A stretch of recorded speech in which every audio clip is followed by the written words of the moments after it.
Okay, I've got 7:04. We'll go ahead and get started. Thanks to Kansas honey producers for putting on these value added, how to extract more honey from your hives. Tonight we've got Joli Winer. She's going to talk to us about how to care for our honey once we harvest it from our hives, how to get it from the super to the container, and talk about selling it a little bit. And I don't know if she's going to or not, but I'm going to put in a plug for the Kansas State Fair. You need to have your online entries submitted by midnight on July 31st. They are charging you $1 per entry. If you show up with your entry at the state fair, I have $1 bills and I will refund you your $1 for your entry to try and encourage participation. So with that,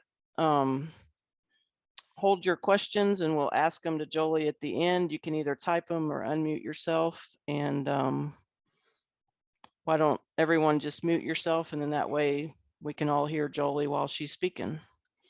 So thanks, Joli. Can everyone see that okay? Looks good, Joli. Okay, thanks. So this is a 1994 first prize at the state fair. And while I'm not really talking about the state fair, every jar of honey that you fill should be state fair quality. And so that's what we're talking about today, is how you can just make your honey shine. So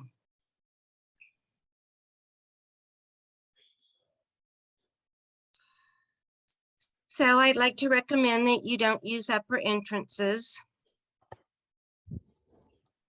Because if you use upper entrances, the bees are more apt to bring in pollen and store it in the combs, and you really just want honey in there.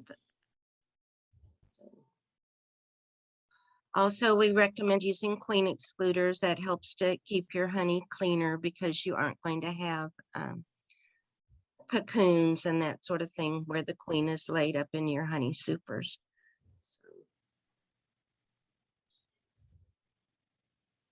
Then today we're going to talk about preparing comb and liquid honey for sale. The first thing you want to do is check your moisture, even on your capped honey. It is an old wives' tale that if your honey is capped, the moisture is correct, and correct moisture is 18.6% and or less. And it's you always want to check your moisture before you extract it all, and we'll talk about that a little further as we go on. So you want to remove your supers from your hives, and we like to do it. You can either use a bee brush if you just have 1 or 2 hives. We like to use a leaf blower, and Cecil just turns the super up on its end, blows the bees out towards the front entrance. The bees just go right in. You're not using any chemicals, though sometimes we've used BeeGo, and it really doesn't leave a lasting smell or anything on your comb. But if you're producing comb honey, you really don't want to use BeeGo, and you don't want to use smoke. If you use a lot of smoke, like some people tend to do, use your smoker a lot when you're taking your honey off, the bees will actually perforate the comb cappings and leave little holes in it. And so that's not desirable, especially if you're producing. You want to be sure and handle your combs with care.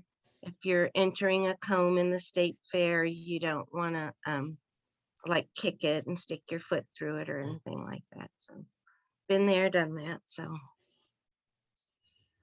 you also want to cover your honey as you take it either from an out yard or bee yard, which we usually do, to your or back to your house. So you want to cover it to keep the dirt and dust out. You can use a tarp on the bottom of your trailer or your truck. You can use, a lot of people I see use these totes that have a cover on them and are wide enough to hold a super frame. So Cecil's made these great drip boards and they're lined with metal, so they're easy to wash. They have a little rim on them and they're just the size for a honey super to fit on, so the honey can drip down on it. And then if you look at this bottom green picture, it's also wide enough that he can get a dolly under it, so it's easy for him to move the supers around. We do not have a forklift, so it's manpower. So, and then if you use something, you can just put a lid on it to keep it clean, especially if you're brushing the frames off. Anything you do, you want to keep the bees from robbing, so you do want to keep your supers covered until you can get them in your garage or wherever you're going to extract. You can also just use two lids will work really good. Two beehive lids will work really good. So then you want to check the moisture. This is called a refractometer, and you'll put a little honey in there. And if your moisture is above 18.6%, or higher, it will actually ferment, and that's pretty nasty. It absolutely ruins your honey crop, and there's really not much you can do with it. So if your honey moisture is too high, this is one of Cheryl's pictures. She has us, if you'll put your honey in a small room, not in a basement or something where the humidity is really high and where it's really cool, but a small room like a basement, a pantry. Christy's even taken like tarps in her garage and made a smaller area in her garage where she could run a dehumidifier and some fans. You can see Cheryl's crisscrossed her super so more air can get to them and can be dehumidified better. And then she's got them sitting on those like aluminum, oversized aluminum pans, which are really nice to use and are really handy in the extracting room. So that works really good. Setting your supers on end works really good, but the fan and the dehumidifier are kind of the key. And you really don't want to put your honey in the supers in a basement because it'll actually absorb more honey, more moisture, I mean. So we're going to talk about extracting and straining. I'm not really going to go into that too deeply, but sitting here, this is a little uncapping tub, and it has a place underneath, a place on top that you'll uncap into, and the cappings will actually drain down into that. And that works out pretty good. A lot of people have made uncapping tanks with anything. You can take one of those totes. A queen excluder makes a really good thing to uncap onto, and the honey can drain. So people are quite pretty good at coming up with ways. This can also be a bottling tank. After everything drains and you're done extracting, it has a bottling gate on it too, so that works pretty good. Some ways to extract or to uncap are you can use just a bread knife, you can use a capping fork, just scratch at the cappings till you hit them all. This is a picture off our NECBA Facebook, and this is Bruce is uncapping. I stole this picture. So if you're on, thank you for the picture. This is using a hot knife, and he's actually uncapping into a tank similar to the one we showed in the previous picture. It's got a strainer in it. You can see a nylon strainer. So it's going to strain those cappings and keep the wax out of the honey as it strains. I don't know, most of you know that I only married Cecil because he had an extractor like the one on electric extractor like the one on the right.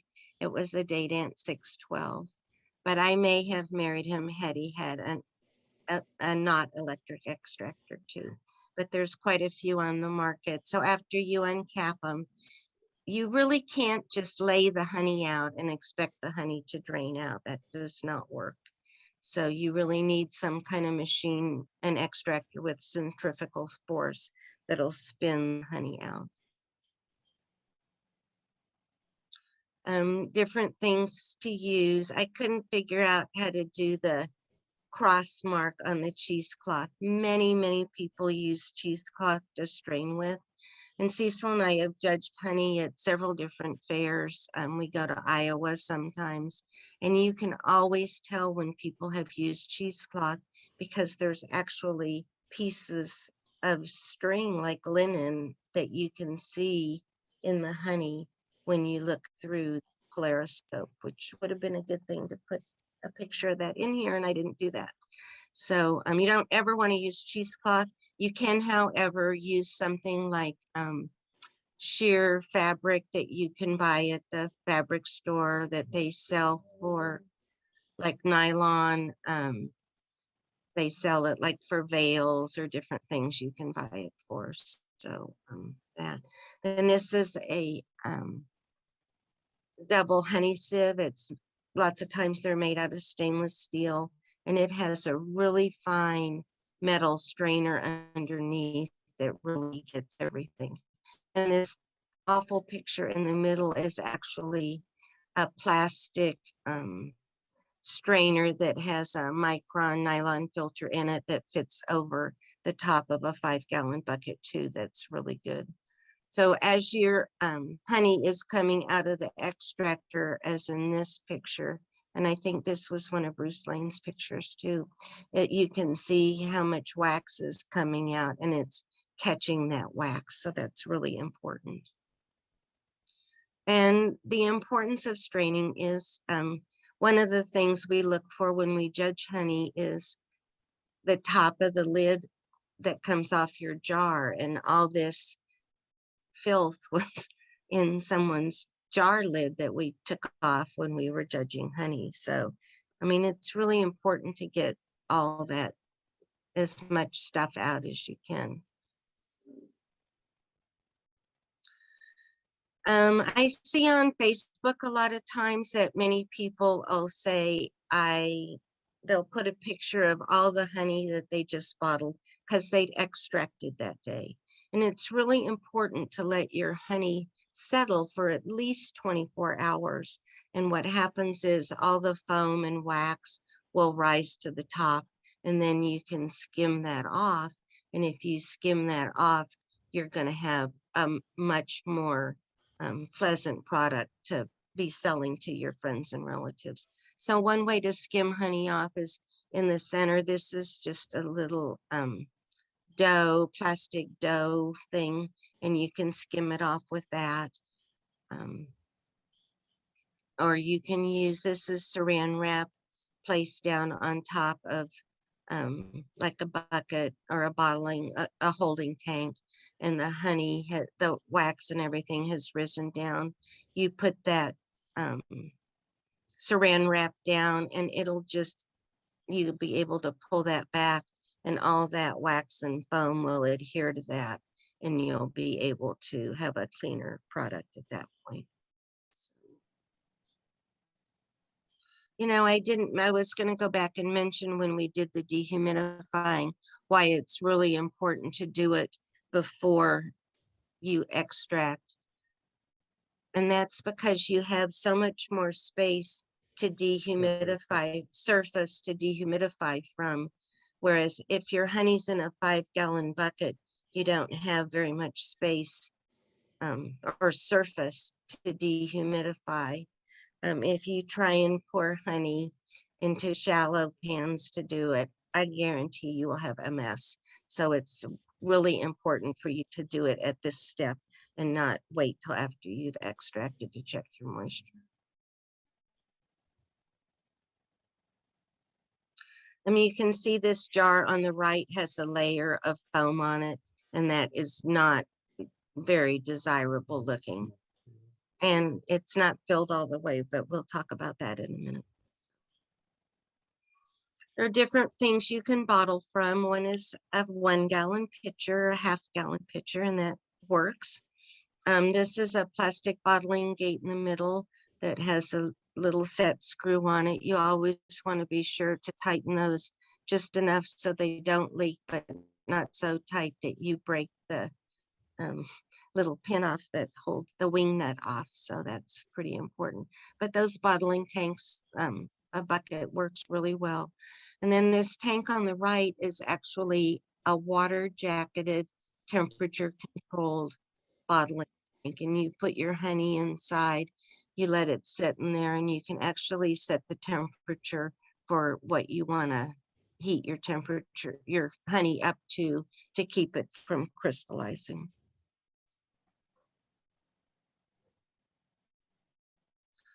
It's really important when you fill your jar to tip the jar a little bit so the honey runs down the side of the jar so that you're not getting a whole lot of air bubbles in there. So especially if you're doing an entry for the state fair, you'll want to make sure and fill your honey like that.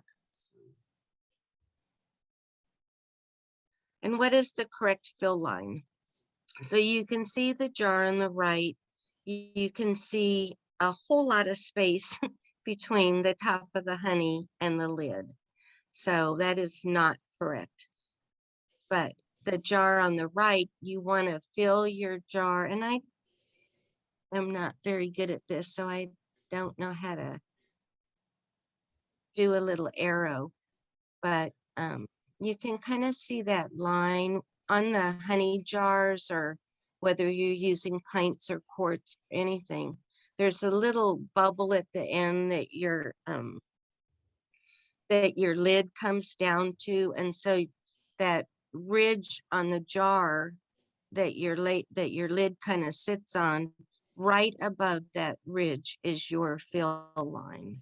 And so that's where you want to fill every single jar to, and especially if you're doing an entry for the fair, that is the correct line. And if you put in 3 jars or 6 jars or whatever it is, they all need to be exactly the same.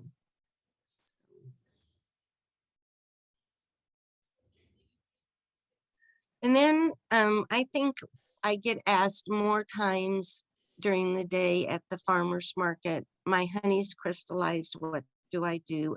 Or will your honey crystallize? And the answer, of course, is yes, at some point my honey will crystallize. So there's some things you can do to keep your whole batch from crystallizing so fast.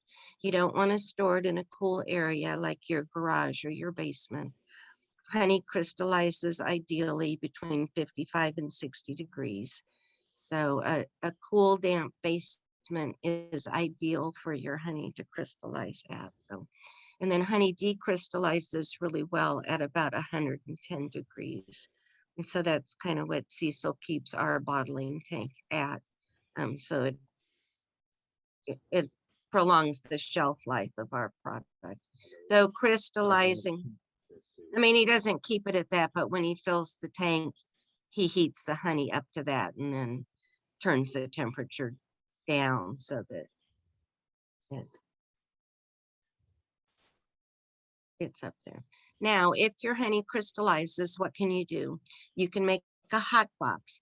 So this little thing on the left is called a heat limit control. And we used to be able to get it from Walter T. Kelly. And someone said you still can. So this is actually a refrigerator that does not work. So you can use an old refrigerator, an old freezer. An old freezer works great for putting a 5-gallon bucket in it. And this has a light and a fan, and you can set it to whatever temperature you want to use to decrystallize your honey. And that works really good, but you'd want to use something insulated. This one on the far right is what Cecil puts a barrel in, and it was actually made out of 4 insulated doors that we got from another beekeeper, and those are heat lamps at the end. Is there a fan in there? And there's a fan in there to circulate the air, and he can actually decrystallize a whole barrel in about 24 to 48 hours. So it just needs to be an insulated box with a regular light bulb or a heat light. Those new light bulbs don't work because they don't heat up. So good luck finding one.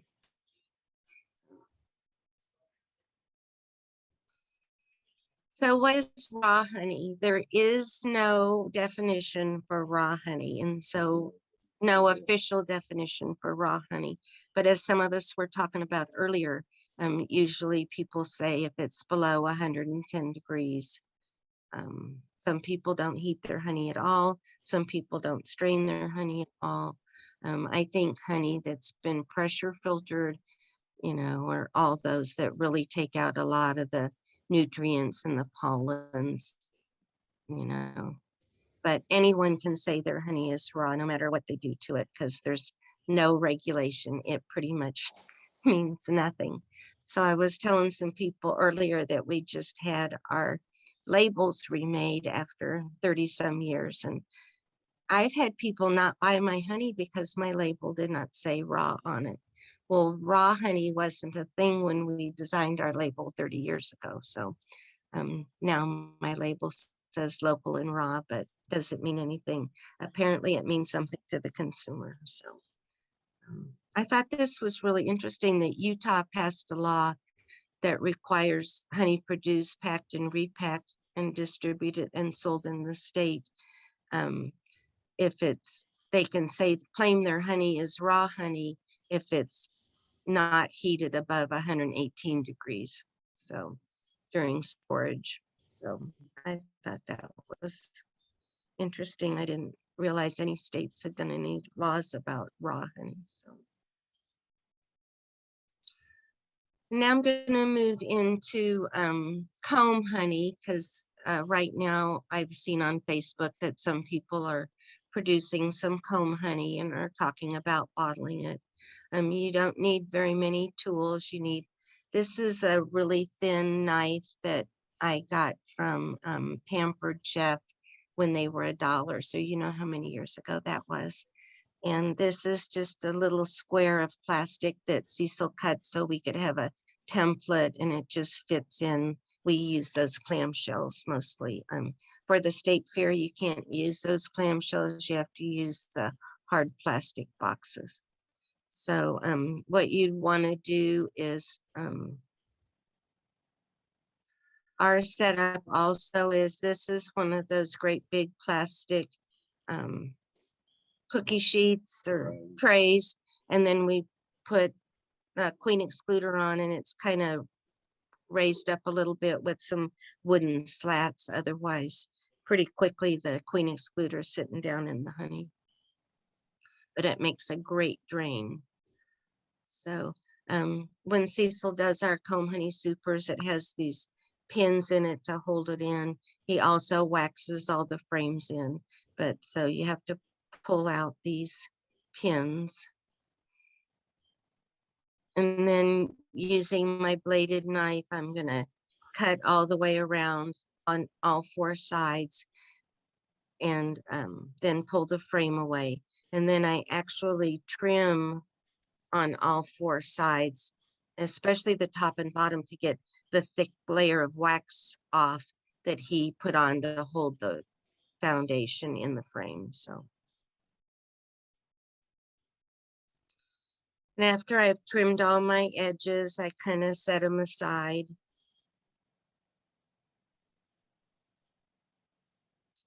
And then I guess maybe I took one out. Anyway,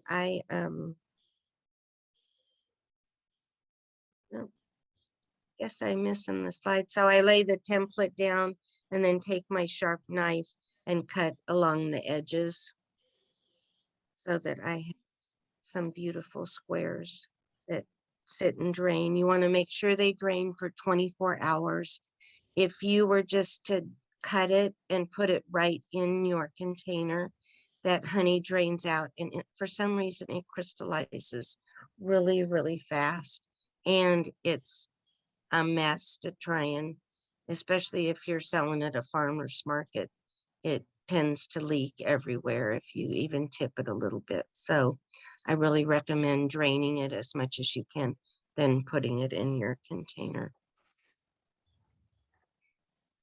Oh, there. Yeah, so I use my template and cut it, drain it. These little pieces like the on the edge, I'll have a little piece left and I just save them up and I put them in jars and sell them. So some people like to pick these up using a spatula. We found that cut your comb off that's on the bottom and you could get a little, it's not as desirable to sell that way. So we like to pick it up by the midrib, which is kind of the middle part between the two halves. Sometimes you get a little finger indentation, but I think that's better than having the comb removed from the bottom of your piece. So we'll pick it up by the midrib after it's drained and put it into our containers. And comb honey is supposed to be weighed and sold by weight. As you can see, we don't do that. We scratch our weight out and just sell it by the piece, which, you know, some people want a big piece, some people want a little piece, but I'm not telling you to do that. I'm just telling you that's what we do. Did you go there today? So Yeah, that's my guess earlier. Mom was really good. everyone yesterday. needs to mute themselves, Because remember please. that Dad had said I had a birthday. and she said, Christy, are you "Here's able to something." mute? I don't know how to do Yeah, I'm that. gonna try and mute everybody here real quick. Daddy stuff. No, he had an envelope with "Happy Birthday, Diana." Love, Dad and Mom. Written. Okay, Oh, cherish that forever. Oh, I will. Jolie, you might have to unmute yourself. I will have to. Thank you. Okay, you should be good So, again. thank you. So, as I mentioned, any of the frames that aren't perfect, I use for chunk comb honey. And chunk honey is the name we use for honey that has a piece of comb honey in it. And then the jar is then filled with liquid honey. I have a little template that works. We use like that 8-ounce jelly jar and the pint jelly jar with the regular mouth is what we use, but you could use a wide mouth or whatever. So, and then you can see these weren't filled out very well, but you hate to waste it. So people don't seem to care that they're not perfect. So, and then all these little pieces, I just stuff them in the jar and then fill it with honey and they sell like hotcakes. So we just try and use up everything I don't eat while I'm cutting the comb honeys. In 2021, we sold our squares for 16. We sold our 12-ounce chunks for $12 and our 24-ounce for $16. However, we've raised the price of our liquid honey this year, so we'll have to raise the price of our comb honey too, because we should. So obviously this is an old picture. So before you sell it, you want to freeze it. We pack it into, these are like the gallon jar boxes. And so they fit in there really well. We'll stack it in there, close the box up and then put a plastic bag around the box, tie it off and put it in the freezer. And you want to do that for at least 48 hours. And the reason for that is if there's any wax moth larvae in there or eggs in there, you want to kill any of that. And so that's a really important step. We also freeze any of the chunks before we put them in the jars for chunk honey too.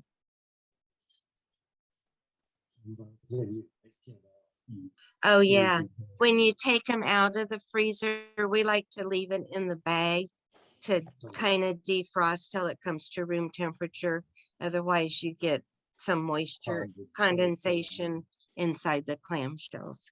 So the peanut gallery here is telling me what to say. I'm glad he's here. So if you're doing a state fair entry, you want to make sure that, see that comb on the top, that's undesirable. You would want that to be trimmed off so that it's level. And you always want your comb honey entry, or whether it's an entry or whether you're doing it to sell, you want it to come to the top of your jar. So your lid's kind of holding it in place almost. The comb's not floating around back and forth. Kansas used to put it in a 2-pound clean line jar, and that comb, it was disgusting. It just looked, it would always look awful because the comb would be flipping around all over inside that 2-pound jar. So the liquid and comb in the jar should be the same color. The comb needs to come to the top. All 3 jars should be the same. The comb color should be the same. For our state fair, it has to be in a round jar. And the same with your squares. 3 squares are your entry, and they have to be in a hard plastic container. So some things to remember is honey is sold by weight, not volume. So if you're using a pint jar, that's 24 ounces of honey weight. So you want to make sure that your jar is filled to the right place and that your honey, you know how much honey you're putting in there. We've been to 2 agritourism places in Missouri in the last few months, and all of them, their honey was on by volume, not weight. So they had a pint jar and it was 16 ounces instead of 24 ounces. So they were not getting enough money for their honey because they didn't have a clue how much was in their jars. So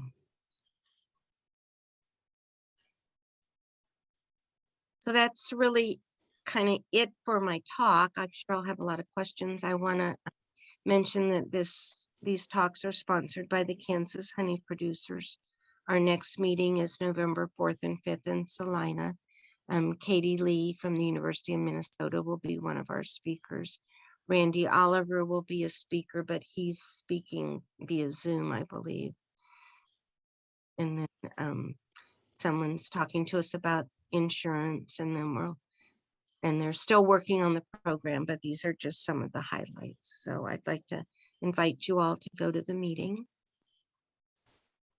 And then some upcoming programs for getting more money from your hives are, in August, we're going to talk about when do you need a certified kitchen and what you need to have on your label, that we've talked about some of it today.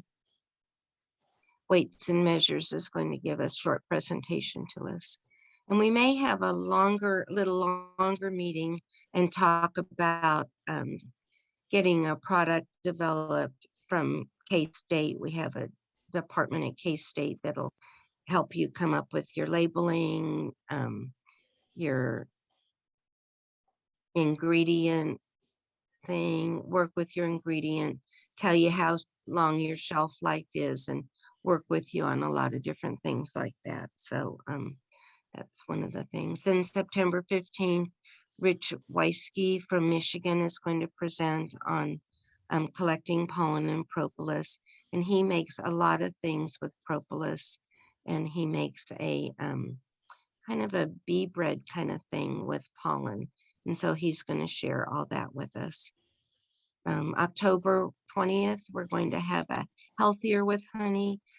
Some people have been making kombucha with honey, talk about elderberry syrup and made with honey. And if you want to can with honey, we have some people who are canning with honey. November, we haven't decided. As I was typing this up, I was thinking we need to flip-flop November and December anyway, and the December things maybe we should do in November. But we're going to talk about making beeswax wraps, which is the most asked for program of anything. honey butter, honey caramels. So some different things you can do for the holidays. January, we're going to have another beeswax talk about cleaning honey, making dip candles, beeswax starters, and some things like that. In February, we're going to talk about queen rearing and making and selling nukes. And then I kind of got shut down when we had a committee meeting, but I think that we should have a talk on agritourism and different things beekeepers can do to bring people out to their house. And so having an observation hive, maybe planting some different things and different ways you can make honey products that you can sell at your farm and have people come to you so you aren't having to go to fairs and that sort of thing. So I'd like to hear your thoughts on if you would like to do that. We have a friend in Texas that I think would be really good. He was a queen breeder. When African bees hit their area, they completely reinvented themselves. And I think that would be a really good talk for this group. So I'd like to hear what you think. So did I talk real fast and I was done in 10 minutes? So are there any questions? Yeah, we've got some questions here in the chat box.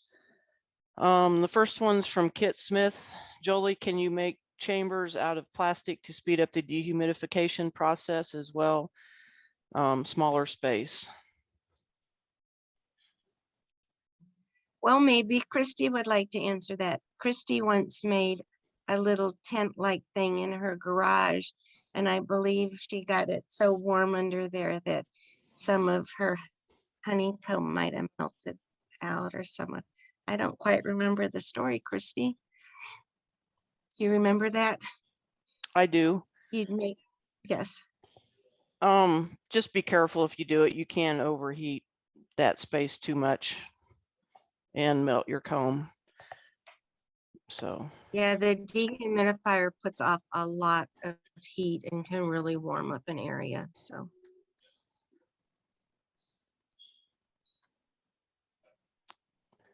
then the next one is, I found my oven has a bread proof setting, which is 110 degrees. That's from Marcia Harmon. So that must be about decrystallizing honey. Janet Campbell or Jackie Campbell asks, what size is the standard for chunk?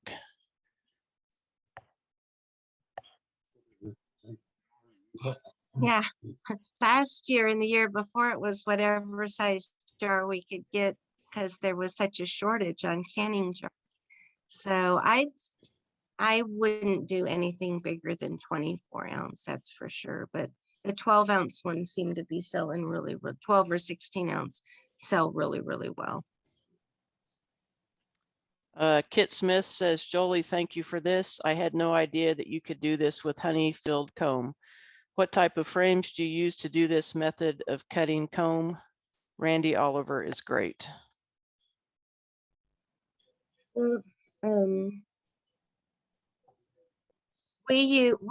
a really good question because there's a shallow super that a lot of people make comb honey in. We really like to use a 6 5/8 super because like you could see on that one frame that I did that they just don't fill it all the way out. And so like you just lose a lot. And so if you have a 6 5/8 frame, you have a better chance of getting a really nice size cut. So we just use our regular supers. And then the other pieces are used in chunk. But you have to use a special kind of foundation in there called either thin surplus or cut comb. And that's just pure beeswax. So obviously you wouldn't use your plastic foundation in there because you wouldn't be able to cut through it or chew it very well. Okay, Di LaPlume says, so many people want to come visit hives. James Carpenter says, apratourism. Denise Russell says, yes, thank you, Joli. That would be an awesome class. Jane says, thank you. James Carpenter says, are there minimum guidelines for cleanliness written up as a reference somewhere, especially for the backyard beekeepers in Kansas? Well, first I'm going to answer the agritourism.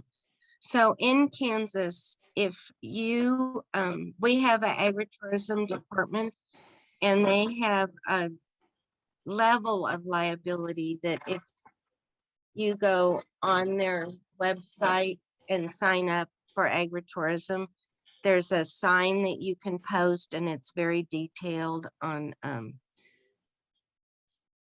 about the liability, and it kind of releases you from liability if people come onto your product and come onto your property and want to see your hives and that sort of thing.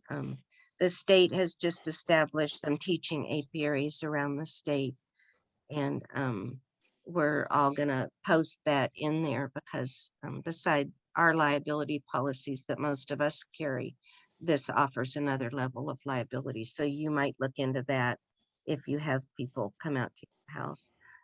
We do mentoring one night a month out here, and we make sure everyone wears closed-toed shoes, appropriate clothing, and they cannot go into our hives unless they have protective clothing on.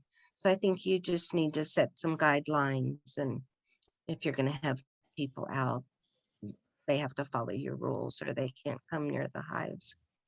So, because we do live in a society that'll sue you at the drop of a hat. So what were the other questions, Christy?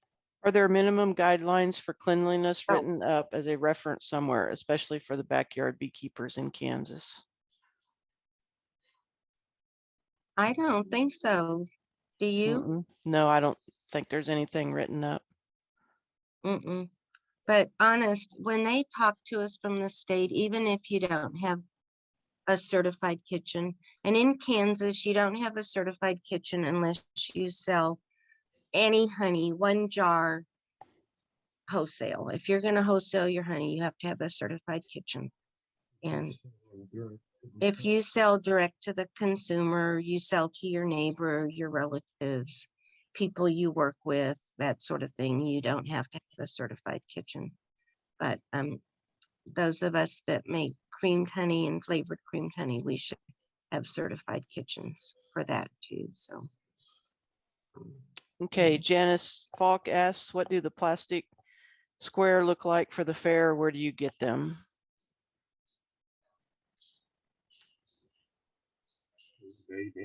I think Dade and Man Lake sell Yeah, them. both of them do. And it's, geez, I didn't think to put a picture of it.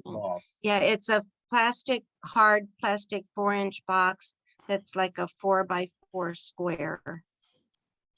And actually, I've got a case of them here at the house if anybody needs them for the fair.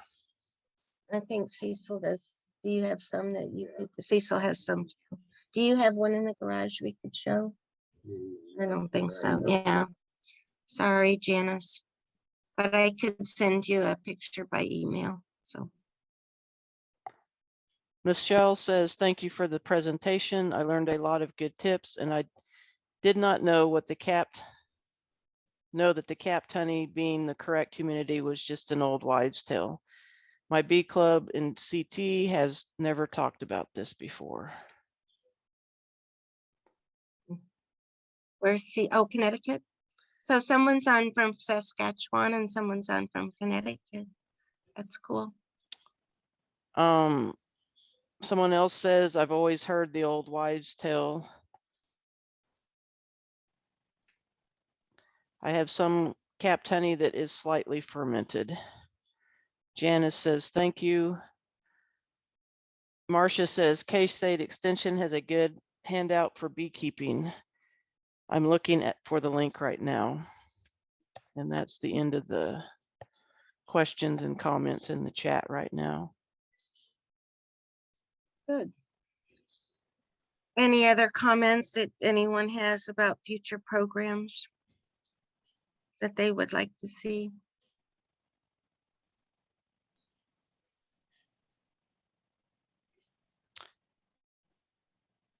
Someone's wanting to know, will Cecil calibrate our refractometers?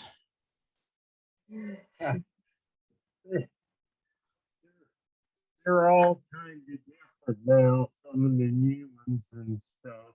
But We can't hear him, Jolie. some of Oh, they're all Um, different now, and some of the new ones we don't know how to do, but we can check yours against ours, and, yeah, you know, or something like that. A couple of us could bring them and see how close we, you know, how close we are and stuff.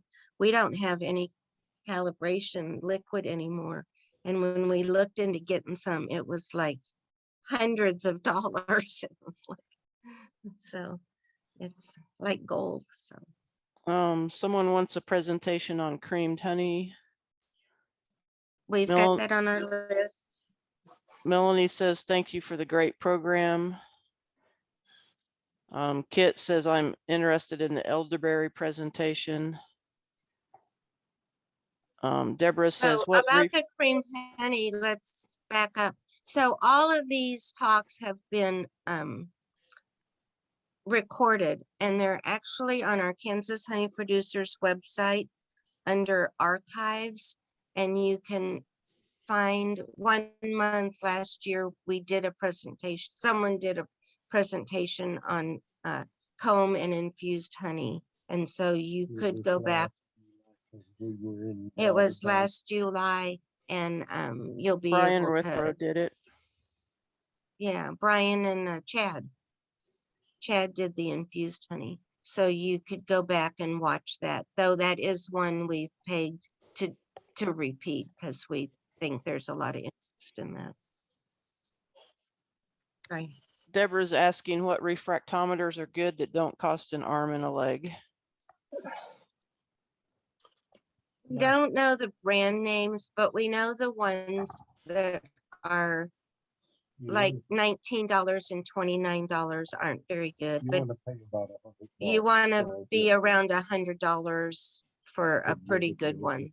So in fact, someone was, I think it was the NECPO website or the Missouri or Facebook, and they bought one that was not for honey. So you want to make sure, because you check the moisture on corn syrup and soft drinks, on all kinds of things, on different drinks and salsa, all kinds of stuff. So you want to make sure you're buying a honey refractometer.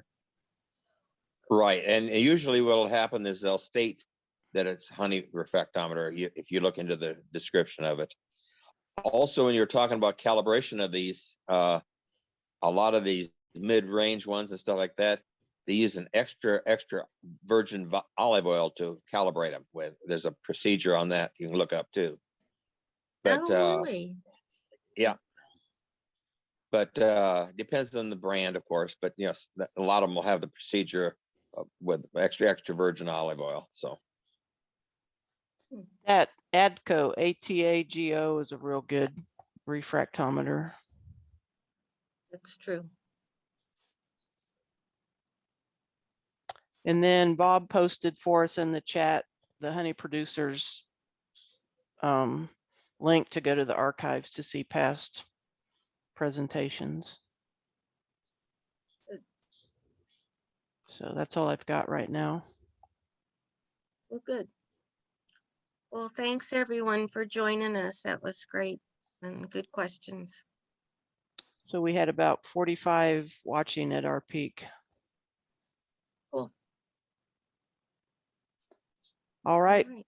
Well, thanks for coming, everyone, and y'all have a good evening. Next month. Thanks, you all.